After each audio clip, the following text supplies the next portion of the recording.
take a second to let people come in.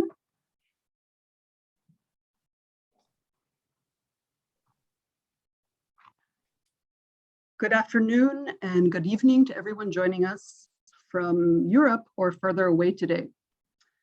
I'm Michal Friedman, the Jack Buncher Professor of Jewish Studies in the Department of History at Carnegie Mellon University in Pittsburgh, Pennsylvania. I would like to briefly introduce our program today. And as you well know, Russia, led by Vladimir Putin, invaded Ukraine on February 24th and launched a brutal war on Ukraine and Ukrainians. This was an unprovoked act of aggression on an independent sovereign nation. We are now on the 32nd day of the war, and Russian forces have bombed and targeted civilians, including residential buildings, hospitals, schools, and cultural centers, humanitarian corridors of people fleeing the bombings, causing the deaths of civilians, as well as the displacement of about 10 million Ukrainians, either internally or across Ukraine's national borders. Because, and as also already, many of you might already be aware that war crimes have been committed, including rapes, and Russia has also abducted and deported around 300,000 people from Ukraine. Now, because this is also a war of disinformation to a degree that it's difficult to not consider the cynical dissemination of Russian propaganda as Orwellian, it was important to me to create a program in which we get to hear the voices of Ukrainian scholars and journalists, including ones on the ground in Ukraine or have recently become displaced. We will also have a Q&A in the end, so you'll have a chance to ask questions of many participants in the program tonight, this evening or this afternoon. Finally, I would like to thank Centropia for partnering with me on this event, Dr. Kath Worfman of the School of Drama at CMU, and the Jack Buncher Foundation for their support, and especially for the support for relief efforts in Ukraine for Centropia's Ukrainian educators. I would like to now introduce my partner in organizing the event tonight, Edward Serotta. Ed Serotta is a Savannah-born, Viennese-based photographer, filmmaker, and writer who has been specializing in Jewish life in Central and Eastern Europe since the 1980s. He photographed the revolutions in Central Europe in 1989 and covered the war in Bosnia as a freelance writer and photographer. Between 1991 and 1996, he published a trilogy of books on Jews in Central Europe. Between 1996 and 1999, he produced 2 horror films for ABC News Nightline. Since 2000, he has been the director of Centropia, the Jewish Historical Institute that spent a decade interviewing 1,200 elderly Jews in 15 European countries. Centropia did not use video in its interviews. Instead, they digitized 25,000 old photographs and asked their respondents to share histories of the entire century. Centropia began working in education in 2005 and focuses primarily on Holocaust education in the lands where the Holocaust took place. Centropia employs 15 people in its offices in Vienna, Budapest, Hamburg, and Washington, DC. So I'm going to turn it over to you, Ed. Thank you. Thanks very much, Michal. I wish we were meeting under different circumstances and had something else to talk about, but we don't. I am the director of Centropia, and we, as Michal has already said, we interviewed elderly Jews still living in Europe, and of relevance tonight is that we interviewed a total of 264 elderly Jews who are still living in Ukraine when we interviewed them between 2001 and about 2006, 2007. As Michal also said, we never used video in our interviews. We asked them to show us family pictures and tell us stories about their lives through their pictures. So in Ukraine alone, we have a total of 2,994 digitized family pictures, and each one comes with a story. Our goal was to ask Jews in Central and Eastern Europe to tell us about the entire century, just as they lived it. And in a country, well, I wouldn't say there's a country like Ukraine, the uniqueness of Ukraine and what people went through is something. From growing up under, from coming from grandparents who are usually very religious to parents who were not, to having then served in the Soviet army or fleeing to in evacuation out to Kazakhstan and places like that, coming back to find anti-Semitism and the anti-cosmopolitan campaigns of 1948 and then the Doctor's Plot of 1953. It was not easy being a Jew in anywhere in the Soviet Union, and in Ukraine, of course, you put into that in 1932-33, the fact that something like 4 million people starved to death in the enforced famine, the Holodomor, that was directed from Stalin and from the Central Committee in Moscow. We started working in education in Ukraine only in 2015. It was the last country that we worked in, started up in. And I owe everything to my colleague in Hamburg, Fabian Rula, and his team that have done all this work, because working with about €500,000 worth of grants from the German Foreign Office, they were able to set up seminars with teachers. And that's how we ended up with over 223 Ukrainian teachers from all over the country who came to our weekend seminars because they wanted to learn about Jewish history. They wanted to learn and discuss how to teach Holocaust. And Fabian's idea was bring in classroom teachers from Germany and from Poland and from other countries, and the United States even, when the US Embassy would help us out in Kyiv, and let the teachers create networks together and show each other how they were teaching very difficult subjects. We held a total of 9 seminars, 400 and something teachers wanted to come.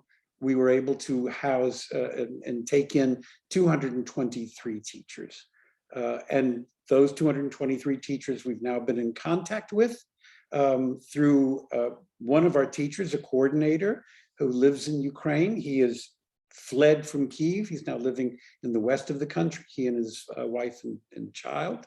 But they are staying in touch. And as of now, we have sent monthly payments to 180 teachers, 30 of whom we've doubled that payment because they live in what we call hot zones.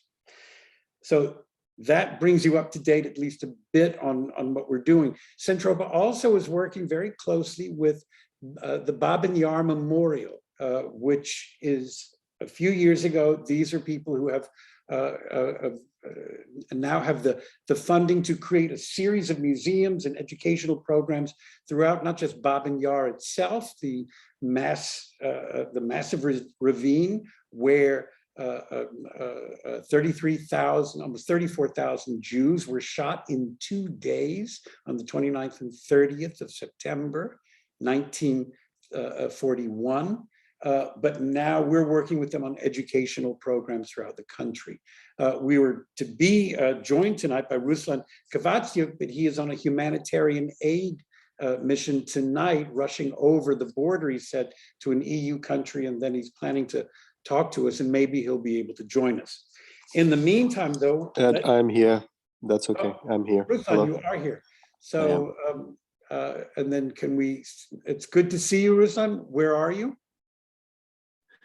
I've actually crossed the border, and I'm right now on a way to collect certain things that we need to deliver to Ukraine on Wednesday and Thursday. Right. So Ruslan Kavatsiuk is the Deputy Director General, do I have the title right, of the Babin Yar Memorial, and is Centropia's partner. And it's up to Ruslan to coordinate between the various scholarly groups, international scholarly groups that are advising on Babin Yar and the memorial. So a couple of questions for you, Ruslan, and again, thanks for joining us. What can you tell us about what the goals are for the Babin Yar Memorial Museum and what you're planning to do? Well, our initial plan approved, and that with the supervisory board and with ministries and government agencies of Ukraine, is that we want to create a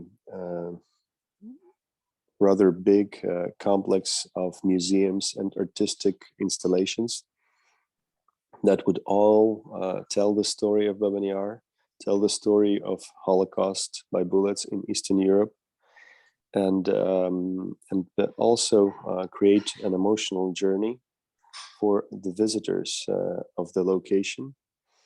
And the means of that would be not only historic, accurate facts, but also an artistic language and technology that we would use to be successful in speaking with new generations, because we understand that by the time we finish creating the memorial, most, if not all, the survivors, their generation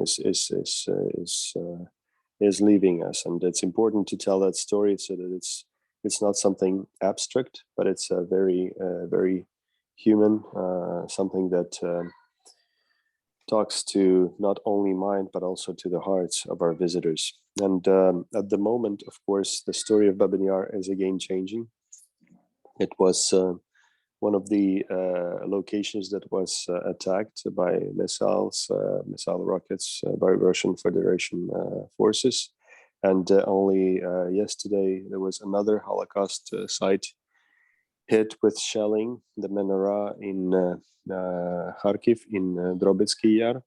It's another ravine, again, in Kharkiv. It's the second biggest city after Kyiv in Ukraine. And it's a well-known Holocaust location, and it seems that it was damaged by the shelling. And now we understand that the story of Babyn Yar is again changing, because it was hit into the building of a former Soviet sports center avant-garde. It was one of the buildings that we planned to use for the future Holocaust in Eastern Europe museum complex. And now we understand that most probably we will have to find a way to preserve it the way it was after the shelling, like we did with the football gates that stayed near the mirror field. If you visited, you would notice a big field as a disc, a metal disc shot through by bullets with 10 columns. That 24/7 you would hear their sounds of the names of the victims, with women names by women's voices, men's names by recorded by men's voices, and children's names by recorded by child voices, and you would hear 28,500 names that we've already discovered of the victims shot in Babyn Yar. And then again, right next to it, you would see old, rusty football gates on both sides that we did not take out, because it's also part of the history of how Soviet Union tried to erase the memory of the place, erase the memory about the Jews that were killed there, trying to hide it, trying to hide the ravine, create a park there, create a sport complex so that nobody would remember what happened there. And it was actually a very successful effort by Soviet Union, because until a couple of years ago, when we actively started changing this location, many people didn't know what the significance of the place, that it's a single biggest mass shooting of the Second World War that happened there. That it's not just an ordinary place of many, as people would you would hear them say. They would say many people were shot during the war, in many places. Why would you consider this place special? They did not know that this was the biggest mass grave of the Second World War, and it was in Kyiv. It was in Babyn Yar.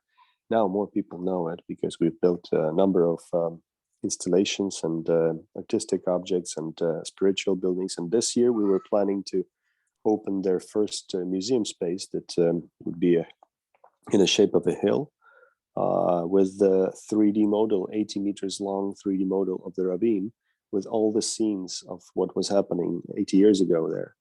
recreated. And now it's being frozen. The building is not being built because of the war, because of the Russian attack.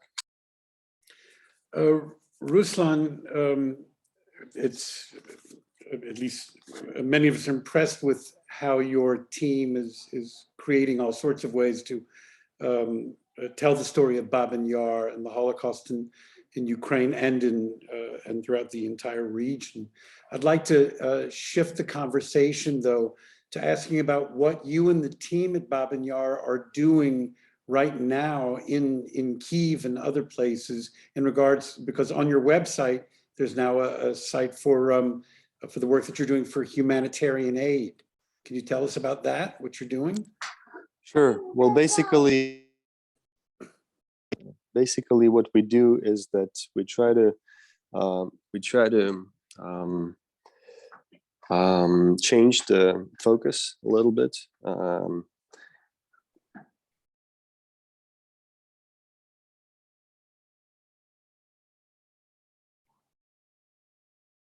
We try to change the focus of what was planned by the team. We try to shift the focus of the team to humanitarian issues. We try to help the righteous among the nations, to survivors, Holocaust survivors, so that they would all receive either help from us, or we try to evacuate some of them if they are open to it, as well as their families.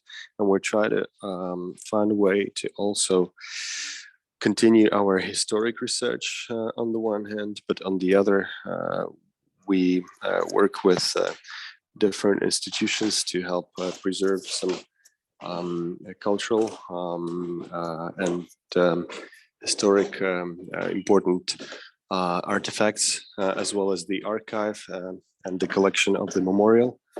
We had to evacuate it all, and we basically now, as I said, have evacuated most of our team, and that altogether is the effort that we're doing to save the institution itself and to keep it through this difficult time. And we hope that as Ukrainian armed forces will win this war, we will continue the work and creation of the memorial. Ruslan, thanks very much. And if you can stay with us, there may be some questions at the end.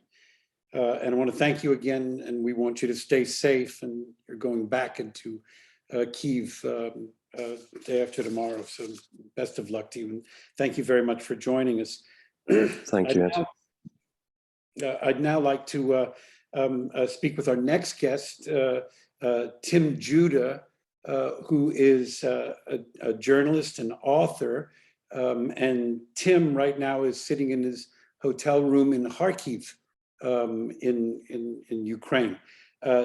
Tim is the author of 3 books, all on the Balkans. And Tim began his journalistic career, at least that I knew of, back when he lived in Bucharest, and when he was writing for the Times of London, and then started working for The Economist. He has then continues to work for The Economist, and he has covered conflicts in Afghanistan, in Iraq, and in Bosnia, and now in Ukraine. And then in 2014, this is where we plug Tim's excellent book called In Wartime, Stories from Ukraine. This is where Tim was on the ground in the Donbass area, and we highly recommend that book. What we do know is, considering all the wars that Tim has covered, if you go outside one morning and you see Tim Judah in front of your house, you've probably waited too long to sell your house.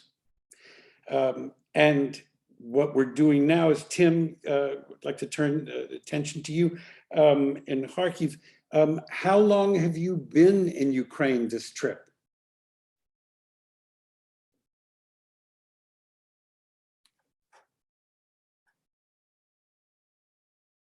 And if someone can unmute Tim.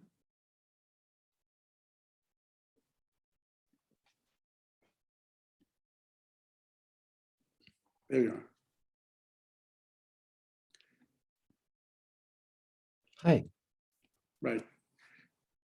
Did you hear my question, Tim? No, I didn't. So repeat your Okay. question. I'm sorry. All right. Well, I just gave you a nice introduction. Oh, great. And I plugged the book. And the last book. And the question is, how long have you been in Ukraine this trip? Oh, I've been here for 2 months now. So I was here like a month before the beginning of the war on February the 24th. I was in Vienna. I took the night train to Lviv. I spent a week in Lviv. I spent a week in Odessa. I spent a week in Kharkiv, and then I went to Kyiv. And now I'm back in Kharkiv today. Right. And who are you filing for? I initially came for the New York Review of Books, and then I was doing stuff for The Economist, who I do stuff for.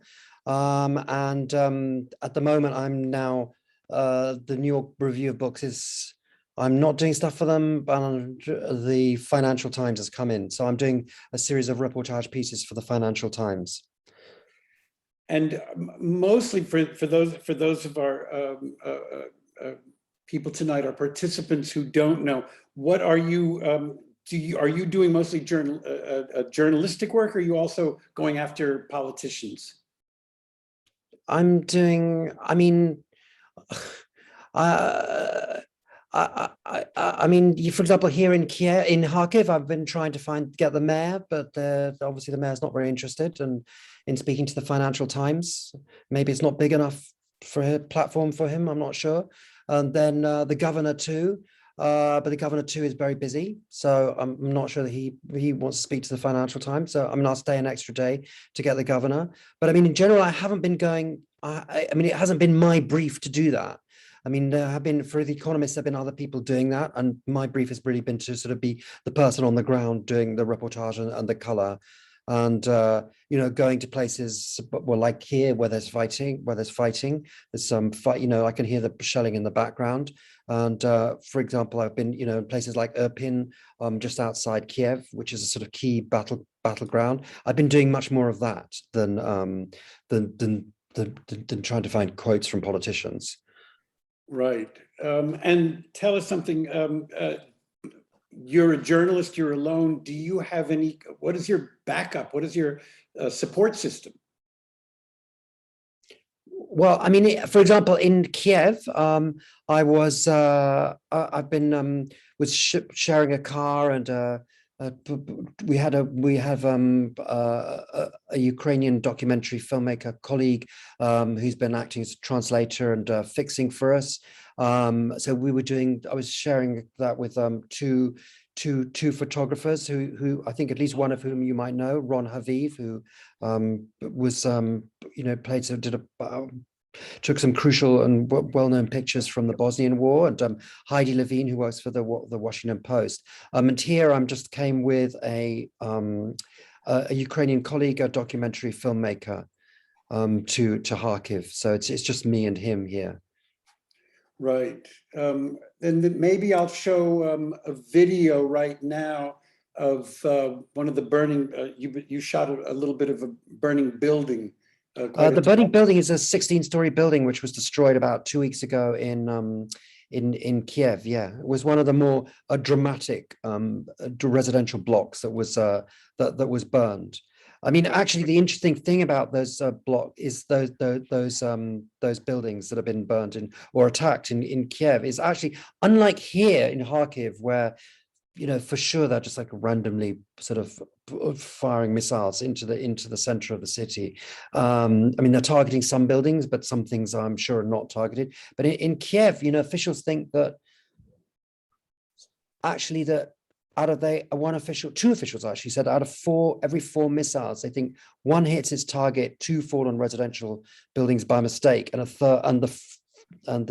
fourth is one which is like an intercepted Russian missile, which then kind of falls on a residential area or residential building.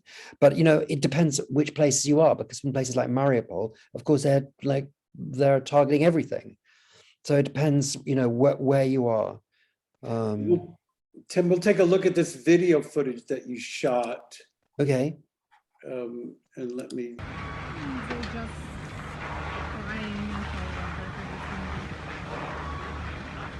need to put it on full screen.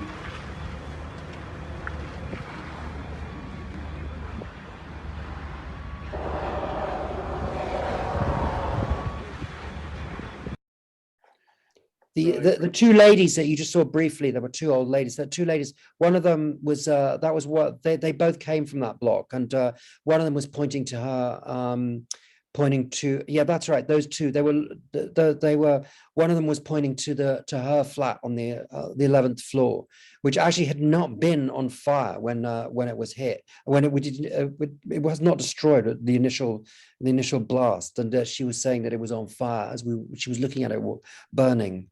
And actually, at that very moment, it's quite interesting because it makes me think, Ed, because you were talking about photos and family photos. I actually asked her, so what did you take? And she literally just had her handbag, and she just had I think she just had her handbag. And then at that very moment, there were. It looked. I suddenly thought it felt like snow coming down, but it wasn't. It was ash from the buildings, and including, of course, all her family photographs and everybody else's family photographs. Because I'd asked them about family photographs. I don't remember if I asked her specifically, but I have asked other people about family photographs. But as I say, at that moment, it was just a bit like snow, the ash of all their possessions being burnt at that very moment, coming down on my notebook as I was writing. Tim, this is you've been there now for quite some time. I looked at some other footage that you shot of just driving through Kharkiv, which, as I remembered a few years ago, is an incredibly lively, huge university and technological city. And it looked like a complete ghost town. But also I looked, and although it looked like the stores were empty, I didn't see very much in the way of looting. Can you tell us about how people are responding to looters? Well, I mean, what I've seen I saw this in Irpin, which is just outside of Kiev. There was 4 men that they had arrested for looting, who had, and I'm going to use the American English. I think you call it saran wrapped. They had been saran wrapped to parking signs in a supermarket car park. And they had their pants and underpants pulled down and potatoes shoved in their mouths, and the soldiers were waiting for the police to come and pick them up. So it was a kind of a medieval way of treating looters. I mean, they weren't executed, but I suppose it would have been in medieval times. But they're waiting for the police to come pick them up. But I mean, I was talking to a friend today about that in Kharkiv, and she said actually there hasn't been that many. There hasn't been that much looting because people are. I mean, looters get punished pretty severely. So, so she said there hadn't been much really. But I mean, the interesting thing about you're saying about also looking quite empty is that Kharkiv is a city, well, until a month ago, of about 1.5 million. And I mean, there's no way to know for sure, but quite a few people I've spoken to think that there may only be 300,000 people in the city at the moment. That there's been such a vast exodus. I mean, if there's very few people on the streets, and there's people in shelters and basements, I suppose. But I think actually the vast majority of people have fled. And understandably, I know that you went to the Brodsky synagogue, a Chabad synagogue in Kyiv, and you shot some video there. So we'll take a look at it, and you can tell us what's going on. Yeah. And let me just. Well, this is this was just over a week ago. So it was the eve of was Shabbat, or just over a week ago, and the Rabbi Asman announced that 300 people, Jews and non-Jews, were evacuating from Chernihiv, which is under attack. And I think it's impossible to get out. So those people arrived they arrived just after 9 o'clock in the evening. And then we'll see in the video, you'll see one of the synagogue guards explaining to the people who had just arrived, who are in a complete state of shock, really, because it's been really dreadful in Chernihiv. He was explaining to them, what would happen for those who wanted to go to. I think they had some buses the next day to Moldova, and some wanted to go to the west. Some people were going to stay in Kiev, and So he was explaining what would happen, and then indeed the next day they did they did continue their journeys. Are you going to show the video now? Yeah, I'll show it right now. We'll take a look. I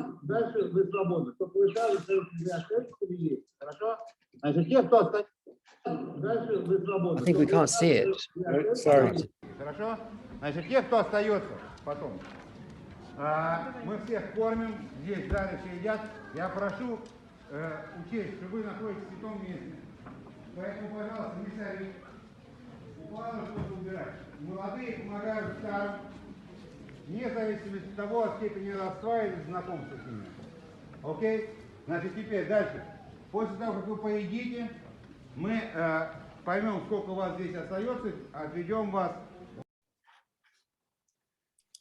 And Ed, the next day there was in the basement. Well, there was a Shabbat dinner in the basement underneath the literally underneath where we were speaking, and there's about, I think, up to 30 people sleeping in the synagogue, and Rabbi Assman is sleeping in his office. But was underneath. They had the Shabbat dinner, and then the next day he held a service for those people who were there. And then when he finished the service, he dramatically kind of clenched his fists and he said, "From here, we will launch our Kabbalistic missiles to shoot down their ballistic missiles."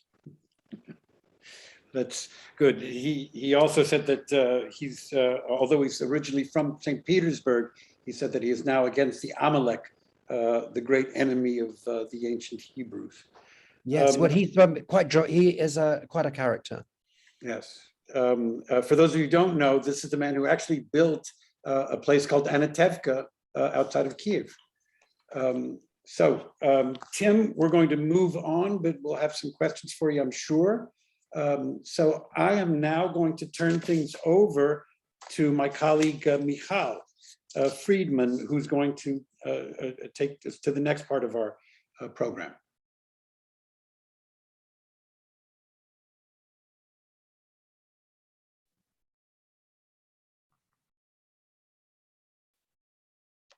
Thank you, Ed, and thank you so much, Ruslan and Tim.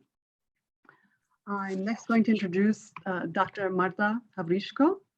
She's an associate researcher at the Department of Contemporary History at the Kyiv Institute of Ukrainian Studies in the Ukrainian National Academy of Science in Lviv. She's Babin Yar Interdisciplinary Studies Institute Director at the Babin Yar Holocaust Memorial Center. She also recently evacuated from Ukraine with her son and received an emergency fellowship at the Hamburg Institute for Social Research, and she's going to be joining us from Hamburg today. Her research interests primarily focus on gender, sexuality, and violence during World War II and the Holocaust, feminism, nationalism, and militarism. She published extensively about women in the Ukrainian nationalist underground movement and during the Holocaust. Currently, she's developing her book project on sexual violence during the Holocaust in Ukraine. And today, Marta will be interviewed by a very dear colleague, Dr. Natalia Aleksiun, who is a professor of modern Jewish history at Touro College, Graduate School of Jewish Studies, New York, and she's also the incoming Harry Rich Professor of Holocaust Studies at the University of Florida, Gainesville. Natalia Aleksiun will be joining us today from Warsaw, and where she currently is holding a fellowship at the Polish Institute of Advanced Studies in Warsaw.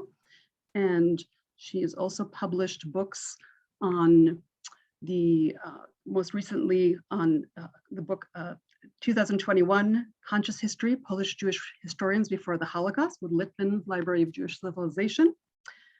She also, in Warsaw in 2002, published a book on the Zionist movement in Poland between 1944 and 1950. She's the co-editor of several volumes, including Polin, Studies in Polish Jewry, Volume 29, Writing Jewish History in Eastern Europe, and with Antoni Polonsky and Brian Horowitz, and European Holocaust Studies, Places, Spaces, and Voids in the Holocaust in 2021 with Hanna Kubatova. She also serves as a co-editor of East European Jewish Affairs. And I'll just mention that Natalia, because she's in Warsaw, I know that in the last weeks, more than historical research. She's actually been helping organize provisions to bringing them to refugees coming in to the train station in Warsaw, coming in from the border, across the border from Ukraine. So thank you, Natalia, for that work as well. And welcome, Marta, Natalia. Thank you. Thank you. Thank you so much, Michal, and thank you, Ed, and thank you, Marta. It's an honor to be in conversation with you and be part of this event. Well, again, like Ed said, I wish we were having an interesting academic discussion. I have a pleasure of knowing Marta first from conferences, you know, from these nice, safe spaces, and where we can discuss archives, documents, and interpret them together. But we're speaking in a very different context. And indeed, I just before the event started, I got a message from one of the networks in Warsaw saying, you said you know Russian and or Ukrainian, please come to the train station. We need you Monday and Tuesday. So this is ongoing. Marta, so I will just go directly to the questions I hope you can touch on for our audience today. And one is the obvious question: this weaponization, distortion, abuse of history and Holocaust history in particular that is so prevalent in the propaganda that surrounds a war against Ukraine. If you could address this question first and talk about your reading of it. Mm-hmm. Thank you so much, Natalia, for this question, and thank you so much for having me here. It's a big honor for me to speak about Ukraine and about ongoing war in Ukraine. So let me share my screen. I prepare some slides, some pictures, in order to make it more clear for you about the question of weaponization of history during this ongoing war, ongoing Russian aggression. I should stress that the history and memory of World War II and the Holocaust play a huge role in this war, unfortunately. And this started not on 24 February with the full-scale invasion of Russia. This started actually more than 8 years ago, when the Maidan, so-called Revolution of Dignity, started in Ukraine. And you see on this picture very famous square Maidan with thousands of Ukrainians who protested against the government, who choose to move towards Europe and break with the Soviet past. And here you see an iconic picture when during the Maidan, some activists, let's say, destroyed the well-known monument of Lenin in Maidan. So after that, many monuments of Lenin were demolished, vandalized, or removed by local authority or by people. Some of them were not removed, but you see that people painted those monuments in different way. In this picture, you see that in Ukraine, we have a lot of monuments to Lenin after the collapse of Soviet Union. And by the 2017, more than 1,300 monuments to Lenin were destroyed in Ukrainian. And this was the part of the huge memory politics strategy after Maidan in Ukraine. And this strategy was to separate from Soviet narrative, which was the main and still is the main in Russian memory politics. So the new terminology was established. Ukraine memory agents started to talk about World War II and not about Great Patriotic War. The dates were shifted to 1939 as a beginning of war. And the Ukrainians were portrayed of victims of different aggressors, both Nazi Germany and its allies and Soviet state. But the huge part of this new memory politics was connected with the glorification of Ukraine nationals on the ground, which was involved during World War II in ethnic cleansing and hunting Jews, and in Holocaust and attacks on Poles and killing Poles during the World War II. And this is very, very painful history, very painful part of Ukrainian history, and we are still dealing with that. One of the main points in this new memory politics was connected to introducing the role of Ukrainians in liberation the Europe from Nazis. And many memory agents started to talk about the contribution of many Ukrainians with different backgrounds, with Jewish backgrounds who were in Red Army, with Ukrainian ethnic backgrounds. But also the most controversial part of this memory politics was connected to glorification, as I said, of leaders and members of Ukrainian nationalists on the ground. And here you see monuments to those leaders, to those members in different cities, primarily in Western Ukraine. And as you see on these graphs, we still have a division in attitude between different regions of Ukraine, because the Ukrainian nationalist underground movement, UPA and the UN, were mostly present in Western Ukraine. So those tendencies were, the Putin and the Russian authority was not happy with these tendencies.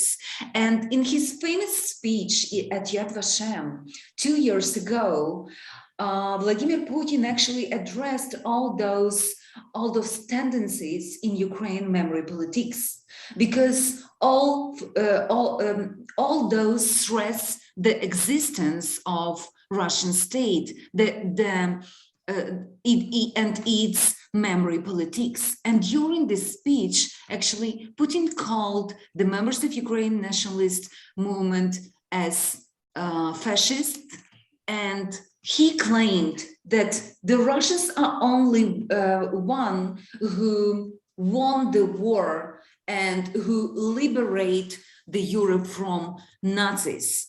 So we see the obvious conflict between Russian and Ukraine memory politics, and this struggle is still there. And we have Russia claimed that Russia now is the anti-fascist state and should struggle with all fascist tendencies. So the preparation and using of these slogans, of these discourses, was actually the preparation for the full-scale invasion to Ukraine, and the invasion of Ukraine. And the election of Volodymyr Zelensky, who, as you know, has clearly Jewish background and Jewish identity, was not a problem for Russian authorities. For example, Dmitry Medvedev claimed that he's like a collaborator, like a Jewish collaborator during the World War II and the Holocaust, like a capo who served Nazis. So the Russian propagandist machine put Zelensky in this spot. But what about ordinary Russians Could we talk about only Putin and his inner circle who is responsible for Holocaust distortion, for misuse of the history and memory of World War II and the Holocaust? No. Here you see the footage from the new song of well-known band Leningrad with the title No Entry. And the main point of this new song released in March during this war, after the beginning of this war, was the Russians are new Jews. And as you see, he's clearly referring to the Star of David. And just one line from this song: a Russian is now like a Jew in Berlin in 1940. And we see the rising of anti-Semitism in Russia. For example, you see that some unknown vandals put the pig's head at the Moscow apartment of Alexei Venediktov, Echo Moskvy radio station's editor-in-chief. But we have clear numbers that are against these Russian propagandas. And the Pew Research Center released this map, which shows how many adults in different countries across Europe are not willing to accept Jews as fellow citizens. And you clearly see that Ukraine have only 5% of those people. Nowadays, in contrast to the World War II, to the period of World War II and the Holocaust, many Jews who explicitly expose their Jewish identity and Jewish background are fighting alongside with ethnic Ukrainians in the armed forces of Ukraine, because Ukraine for them is their home country and they don't want Putin to take it of them. And here is now it's, I believe, iconic picture of Asher Cherkassky, war veteran, with his son. So I believe that this Holocaust distortion should be stressed in every discussion. Holocaust distortion by a Russian authority should be put on the table when we discuss how this cruel, unprovoked war was justified by different agents in different circles. Thank you so much, Marta, for this. I agree, this is incredibly important. But I also wanted to follow up, and we have a limited time. I hope there will be time for our audience to ask you a little bit more in a discussion time. But I want to ask you specifically about the Holocaust. This is following also what we learned from Ruslan and the amazing work that Centropia is was doing in Ukraine, which is how Ukraine, in your view, how Ukraine has dealt with that difficult past that you mentioned. Specifically for you, what was it like to carry out research on the heart of the difficult history before the war? And then a tiny follow-up question, how we as people not in Ukraine can help also in this field of scholarship research during the war. Thank you so much, Natalia, for this very important question. I am proud to belong to this bunch of young generation of historians in Ukraine who are trying to face these difficult, inconvenient questions regarding Ukraine-Jewish relations during the World War II and the Holocaust. Me and other young scholars, Yuri Radchenko, Andrei Usach, Tanya Borodina, Yuri Kaparulin, and other people are trying to touch upon very difficult questions, upon the involvement of local Ukrainians, including members of Ukraine nationalists on the ground, in the Holocaust. For example, I had the privilege to, from the beginning of this year, to be a director of the Baban Yar Interdisciplinary Studies Institute at the Baban Yar Holocaust Memorial Center. And we know that mostly NGO in Ukraine are the most vibrant centers of the Holocaust studies and the Holocaust educations nowadays in Ukraine. And we established many programs in order to bring to light different aspects of not only Baban Yar massacre, history of Baban Yar, but put it in the broader context of the Holocaust in Ukraine, in Eastern Europe.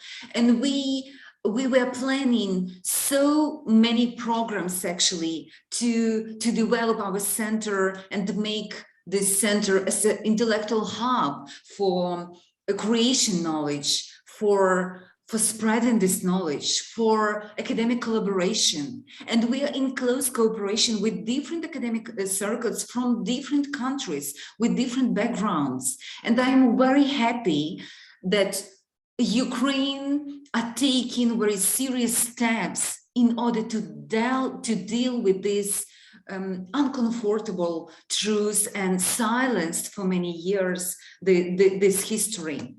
And I want to stress at the end of our conversation that not all Holocaust scholars and not all educators who are dealing with the Holocaust and its lessons were so lucky as me, because Natalia actually put her efforts along with others to rescue me and my son from Ukraine, and I am so appreciated for that.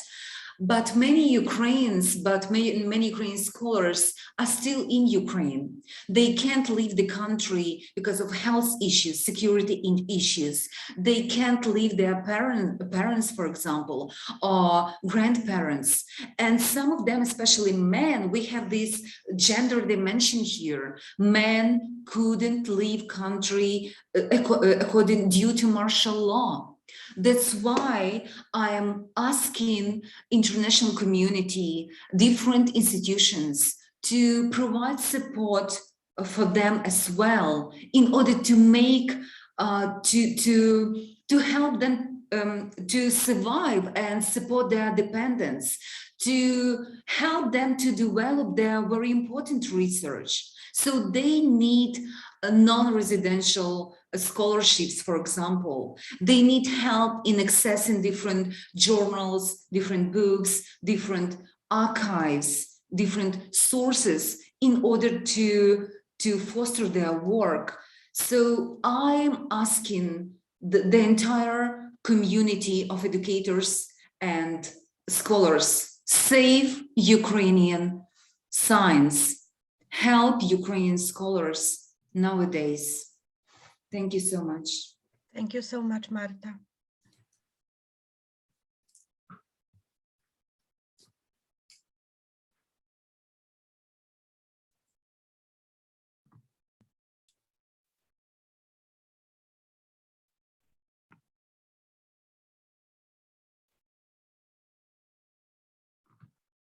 Thank you so much, Natalia and Marta. That was incredibly informative and very moving. And thank you, Marta, for calling everyone's attention to the need to rescue Ukrainian science and scientists, researchers. Marta is from Lviv, which some of you might have heard that last night it was shelled for the first time, it was bombed. So Marta, we hope that your family is okay. Now, I would now like to introduce 4 talented actors of the School of Drama at Carnegie Mellon University: Olivia DeVart, Noah Part, Tessa Wineland, and Lucas Yarvi. And they'll be reading for us from some of the wartime diaries of Centropia's Ukrainian educators and their students. Thank you.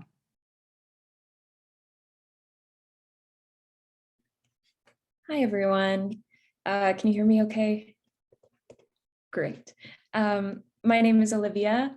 I am a third-year musical theater major at Carnegie Mellon University. And today I will be reading Larissa's diary entry, and she lives in the Mykolaiv region of Ukraine. February 24th, 2022. The morning of this day began with a phone call from my eldest daughter. Mom, don't worry, we're fine. But Mykolaiv is being bombed near the Kolbakino airfield. It's next to us. Danya, daughter, this is war. Collect your belongings and leave the city. In the first minutes, I could not believe that Russia had invaded Ukraine. I called the man who was working in Kyiv. By the way, he is still there because he could not leave. And I heard explosions on the phone. The youngest daughter in Odessa. Mom, is this war? How? Why? I turn on the TV. I surf the internet. I cannot believe. I do not want to believe. My Ukraine, my country, my home has been attacked. In the first minutes, despair. Then, the realization that something needs to be done. I am a teacher, a history teacher, and my civic position is to help my country as much as I can to push the enemy away. I, together with my colleagues, joined the Domanivsky Shield community, where we start raising funds, clothes, medicines, food products, and everything necessary for the soldiers of our armed forces. Almost all the residents join. They bring, they donate, they carry. All this is sorted and sent to the checkpoints and military units. But this is not enough for me. I want to do more. Some disturbing news starts arriving from Kharkiv, Mariupol. The first casualties, killed and wounded, and among them children. Tears and anger at these monsters. Soldiers from all over Ukraine come to our school, but mostly from Lviv, Ivano-Frankivsk, Ternopil, and other regions, and we are starting to prepare meals to lift their spirits.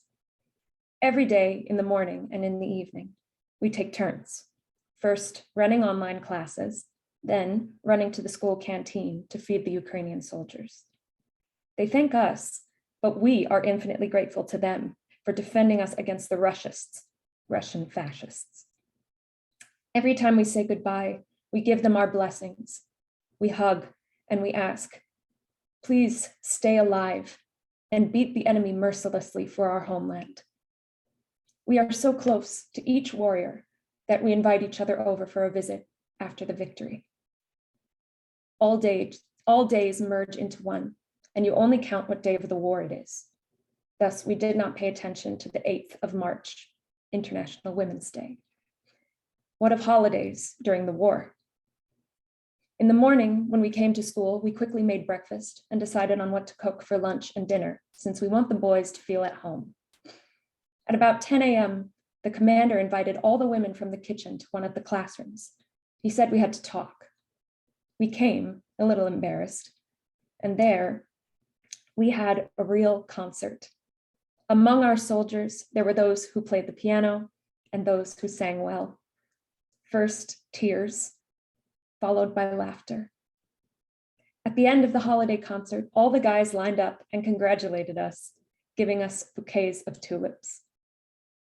We will be remembering this holiday for the rest of our lives. Unfortunately, even though we took photos, the military did not leave any with us for security reasons. The military changes, but we stay and continue providing them with all possible assistance, in addition to time and money, anything that could bring our victory closer. We wash their clothes, we feed them, we buy medicine, and if necessary, we give first aid. We are all united in our desire to win. Larissa S., teacher of history, Mykolaiv region. Thank you.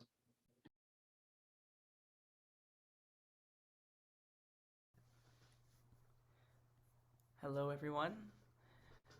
My name is Noah Pocht. I am a second-year acting student at Carnegie Mellon, and I'm Jewish, and my grandmother was a Holocaust survivor, and I'm the descendant of a lot of Eastern Europeans, and I'm very grateful to all of you for organizing this. I think it's very important right now. So thank you. I will be reading 2 journal entries, one by a 21-year-old named Yuri, and one by a 17-year-old named Danya. Okay. Hi there. I would like to write my first letter about the war. My name is Yuri. I am 21 years old. I am a scout and a student at a religious university in Ukraine. I live and stay by the university. This is my hometown. Now, I am with the Plast Scout Volunteer Center in my city. The war has been going on for almost a month, and I have been here literally every day. Before the war, I used to work and continue working as an office manager at Plast. In the first days, there was a complete chaos. So many people, just a tsunami of adrenaline, and so much help from the caring people.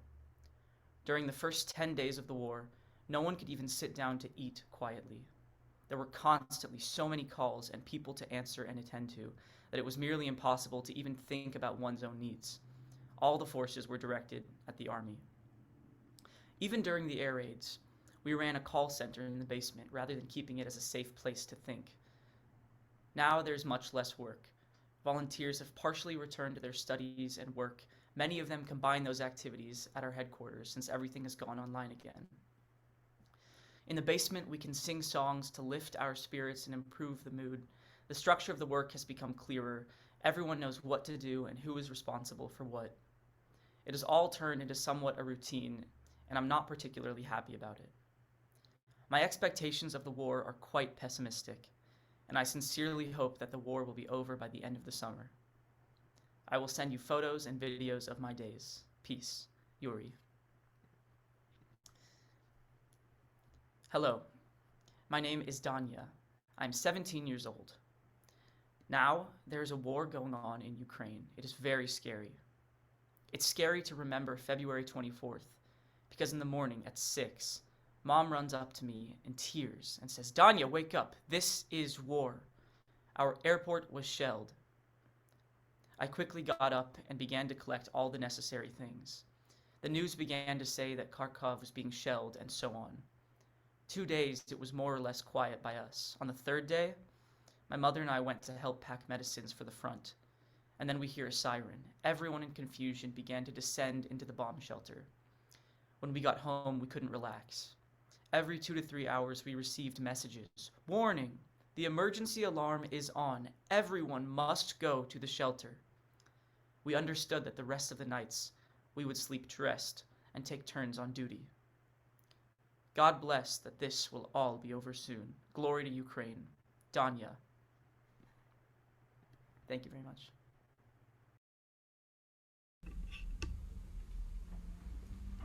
Hi, my name is Tessa. I'm a 3rd-year acting student at Carnegie Mellon University, and I am reading a diary from Maria, who lives in the Volyn region. 6 days ago, I was still making the usual plans for the weekend, going to the library, meeting friends. But I had no idea that my life could change so much in just one night. On February 24th, I woke up to powerful explosions in my city. But as it turned out, the trouble came not only to my village. In a few minutes, I learned that the aggressor's country was attacking the entire territory of my native state from all sides, from the sky, on earth, and even from the borders of Belarus. Now, every time I hear the siren, my family and I must run to the shelter. So far, the people of my city have not suffered much damage, but it is extremely painful to read the news every free minute and learn that the occupier is destroying entire cities, shelling them, attacking not only military infrastructure but also civilians. I want to cover my ears and never again hear the terrible numbers of innocent children, women, terminally ill people, the elderly, who die every day due to shelling and explosions. Fear creeps in when friends from other cities write that they can't go outside their home and buy necessities because everyone who goes out is shot. I am extremely grateful to the armed forces, the territorial defense, and other law enforcement agencies for the fact that my home is still intact and I do not need to seek shelter. I am proud of the courage of ordinary people who, unarmed, detain the enemy, throwing themselves directly under their machines. I thank God for another day I lived. And I believe that in the end, the hell created by one man crippling every minute the fate of millions of citizens of my home country will end. We will definitely win. Everything will be Ukraine. And that was written on March 2nd. Thank you.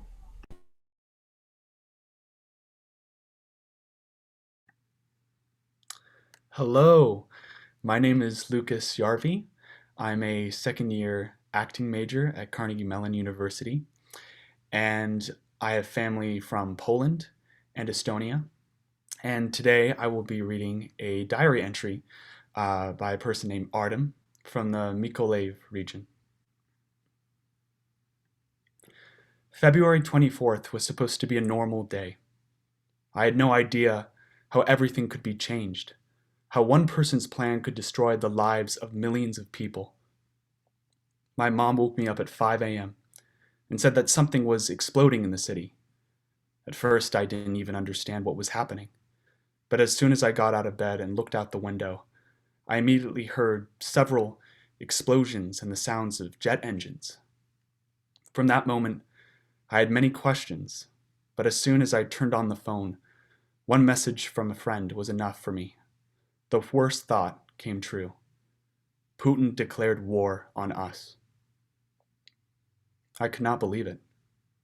I was scared. First of all, I worried about my sister, who was in another city. I was lucky that my city was far from the border and was not an important target. After the end of the shooting, my parents would buy supplies and withdraw money from the cards. My task was to pack the baggage and observe the situation through the screen on my phone. Sometime later, I saw many photos of destroyed airports and military bases, but that was just the beginning. By the end of the day, we were ready to leave the house and go somewhere. We didn't know what to do. My mother was crying, and my father was calm. The only good news is that in the morning my sister got on the bus and went abroad. The most terrible day was February 25th. Russian troops landed on our city, but our brave soldiers killed and destroyed them. In the evening, tanks drove into the city and the battle began. It was far from me, but I heard every shot. During the night, our military regrouped and repulsed the enemy. The next 10 days passed like one moment.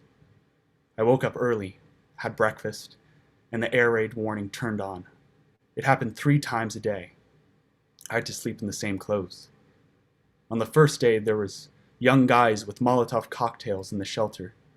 We were lucky because the shelter was large and under the house. Every day I saw more and more terrible photos, injured children, destroyed buildings. It showed that the Russian military wasn't different from the Nazis. For a long time spent in the shelter, I joined the information army and tried to explain the situation to the Russian population. Sometimes they changed their mind. After 10 days, my mother and I managed to draw up a route and plan how to get to Romania to our sister. But, unfortunately, we had to leave our grandmother and father. On March 5th, with the help of the Red Cross organization, we went to Odessa, and then we went on a bus. We heard several explosions and an air raid warning. We left the city immediately. We were passing through military posts, and some of them stopped us and gave us sweets. Our Ukrainian army, our real heroes. After we arrived in Odessa and spent one night in a friend's house, a volunteer took us to the border. We walked 2 kilometers and stood in line for several hours. The border was on the water, and we had to cross the river by ferry. It was cold, but we managed it. Then we got on the bus and went to the city of Dolcha, where our sister met us. I've been here for 10 days, but I really want to go home. As of the 21st day of war, more than 105 children have been killed. More than 3,000 civilians have been killed, and an unaccountable amount of people have been injured. All this blood on the hands of Putin and his army is an eternal shame for them. We did not start it, but we will finish it. Thanks to Western countries for their help. It would be good if they closed the sky over Ukraine. And I hope this never happens again. Slava Ukraini, Heroям Slava. This was from the 3rd, March 3rd.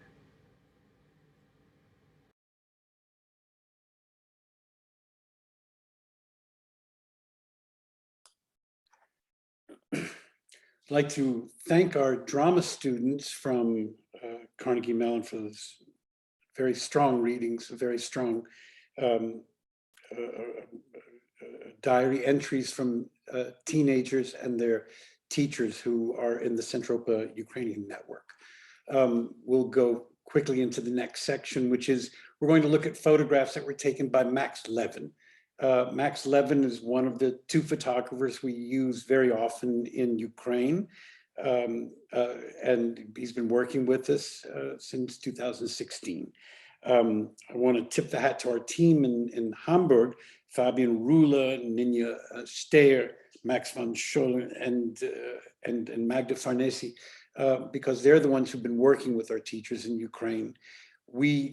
I'm just going to show you some pictures that Max had taken of our seminars for teaching teachers, and then turning, and this is Fabian's idea, turning teenagers, the leaders of every class, into stakeholders so that they become guides for the Centropia Ukrainian exhibition. And then we see the reaction of students that Max wanted to show us, of students looking at our exhibition on Ukrainian Jewish history. And then we're going to see some pictures that Max took starting on the 24th of the month.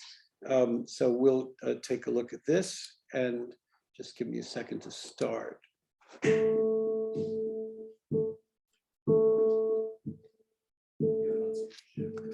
I'm sorry.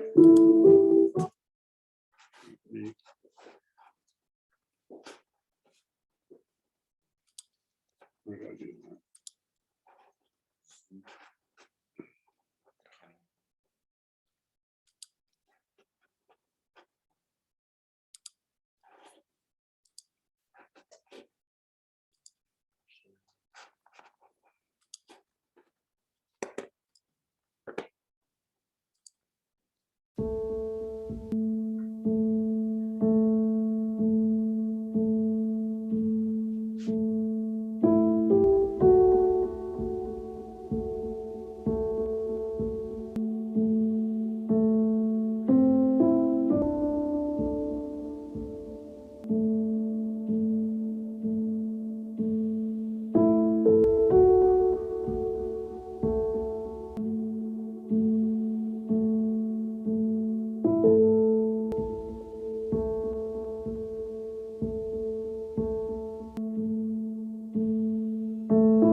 Well, no one has heard from Max Levin since the 13th of March.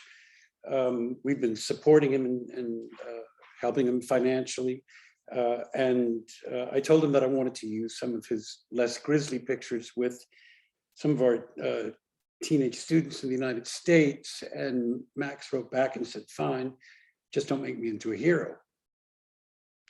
So we won't do that as long as we hear from him soon, and we hope that will be very soon.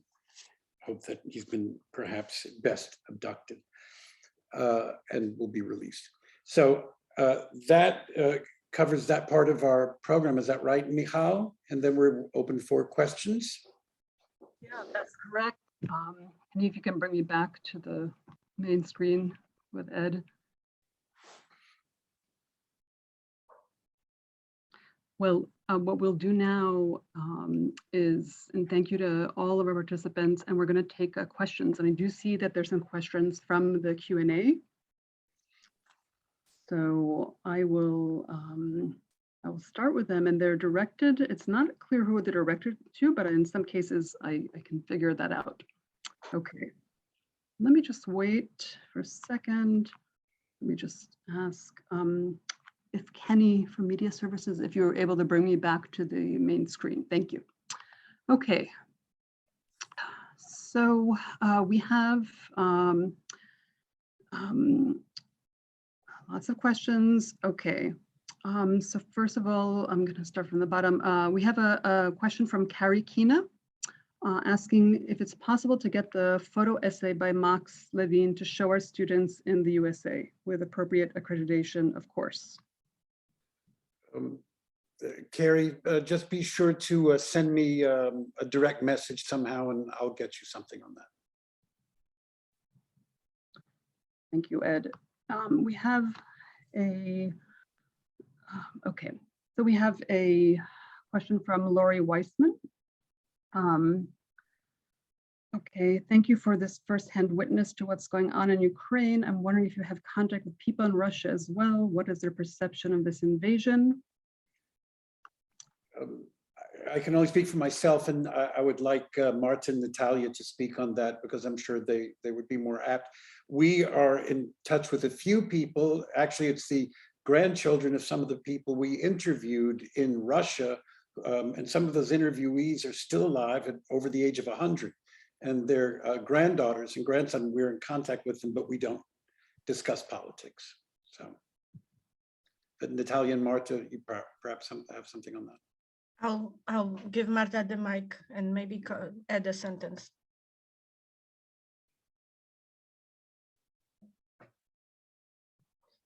Marta?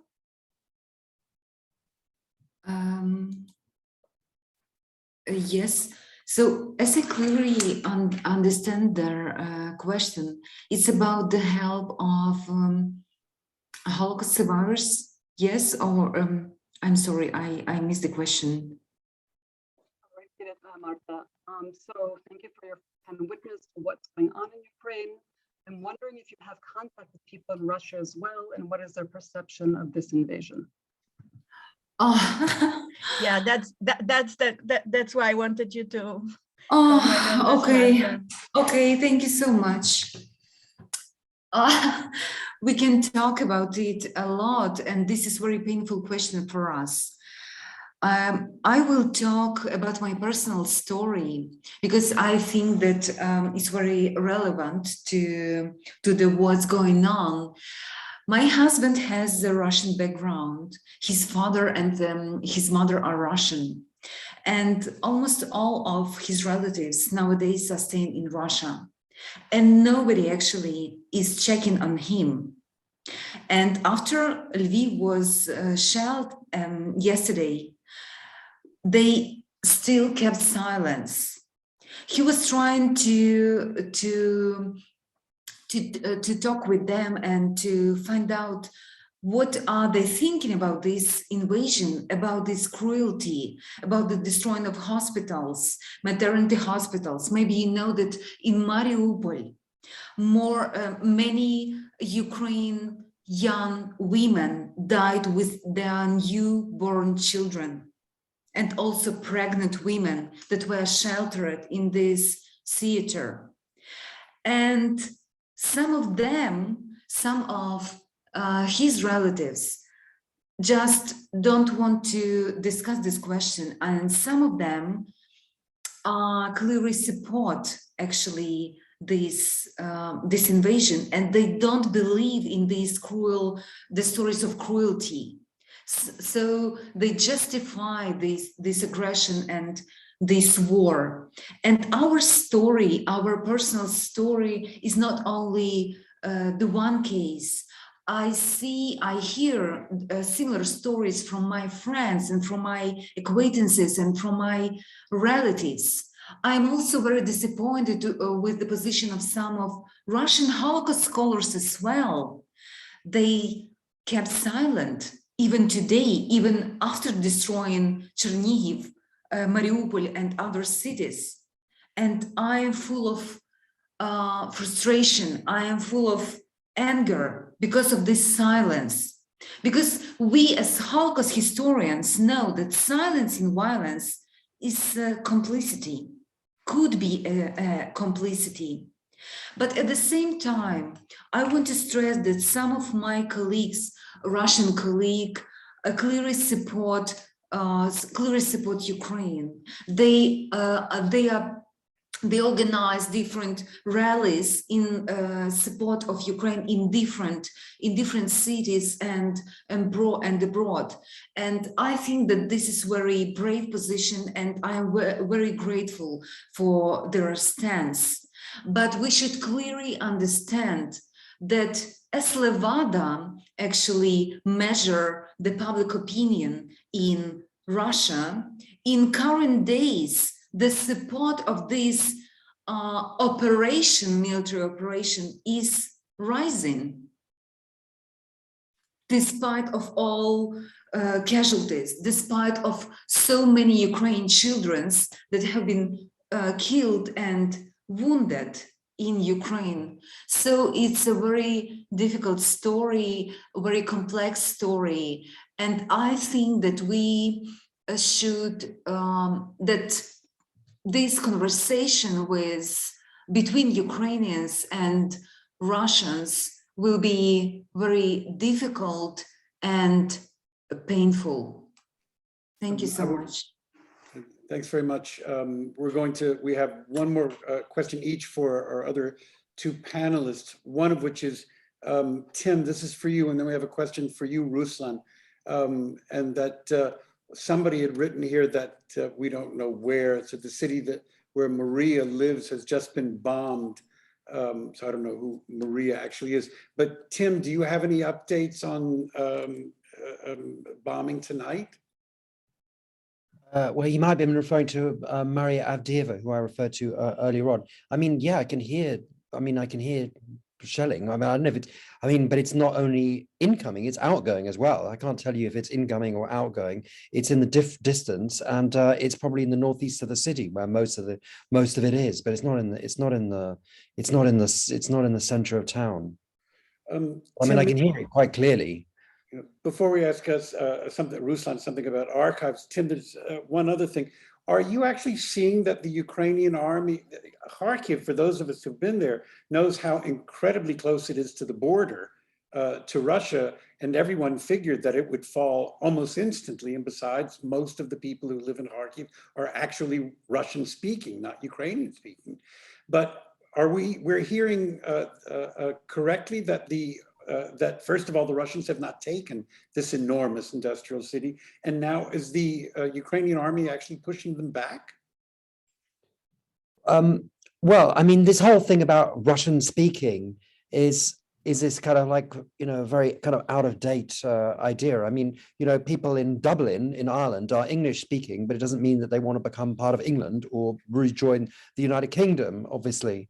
You know, I mean, it's true that there was a sort of higher proportion of kind of pro-Russians here, but you know, most people were not. And in fact, in the early days of the war, the Russians did send a kind of lightly armed reconnaissance parties, basically sauntering into the center of Kharkiv, where I mean, I assume that they were the Ukrainian side, the Ukrainian army basically let them come quite deep into the city before hitting them and expelling them.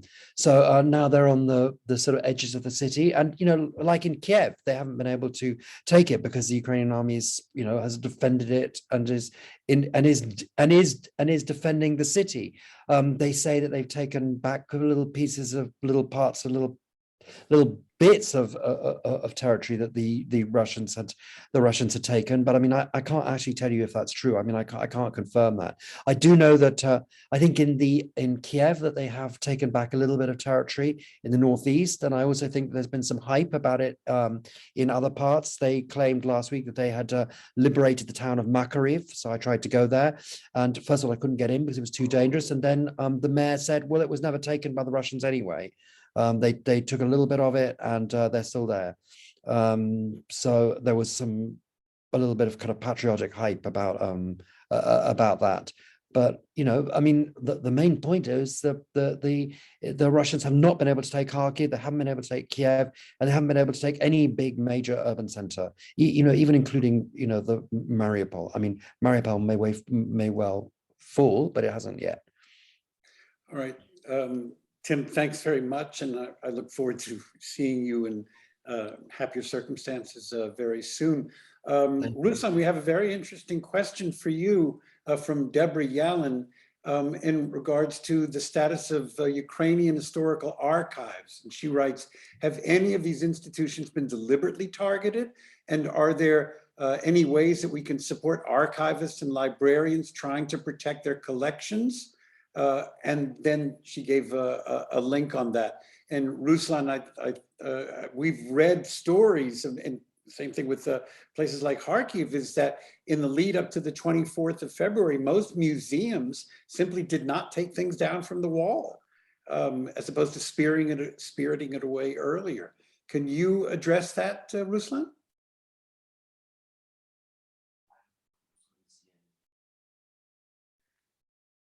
I think my guess is that we've lost Ruslan. So Tim, it's back to you. About museums getting rid of spiriting things away, or archives. I know that the main building in Kharkiv, the main government building, didn't it get hit? The main government building in Kharkiv, the main administration building in the center of town, it was indeed hit by a missile. Or I think maybe 2 missiles quite early on in the conflict, and quite a lot of people, at least 12, were killed because there were people in the building at the time. But I mean, even today, they're still clearing it out. But you know, it is symbolically, you know, not only is it a sort of, you know, an important building in its own right because it is the main administration building, but symbolically it is also very important. And it is on one of the biggest squares in Europe. And at the end of that square is a building called Dozhprom, which is the famous, it looks like a kind of modern building, but in fact it's more than 100 years old. It's a 1920, no, it's just under 100 years old, but it's a 1920s collectivist building, you know, a famous building. And in the middle of the square now is the now abandoned skating rink, which was, you know, happily being used just over a month ago when I was last here. Well, okay, then I'll Marta wants to add something. Marta? Just quick remark about archives. We experienced the huge loss of the archive. It was hit by a Russian rocket in Chernihiv. It's a former KGB archive, which contain mostly the KGB files about their, for example, war crimes, tribunals against Nazis and their local collaborators. And they contain a lot of information about the Holocaust, actually, about Jewish lives. That they contain information about the repressions against Jews taken by Soviets, about everything, about how KGB actually was trying to interrupt this cooperation between Ukraine and Jewish intelligentsia in 1960 and 1917 in regard of commemoration of the Holocaust victims. It's a great loss for us, and I am sure that we should take additional steps in order to preserve other archives from just save them. Yeah. Can I add a sentence? I know we're running out of time, but there has been a lot of activities that I've seen in Warsaw from Polish historians and archivists organizing big CD-ROMs, big memory stuff to be transferred to Lviv, in particular to the Central Historical Archives, and also requests for anti-fire blankets and stuff like this. So clearly Ukrainian historians and archivists are doing utmost preparing and as much trying to protect the treasures that are in those buildings.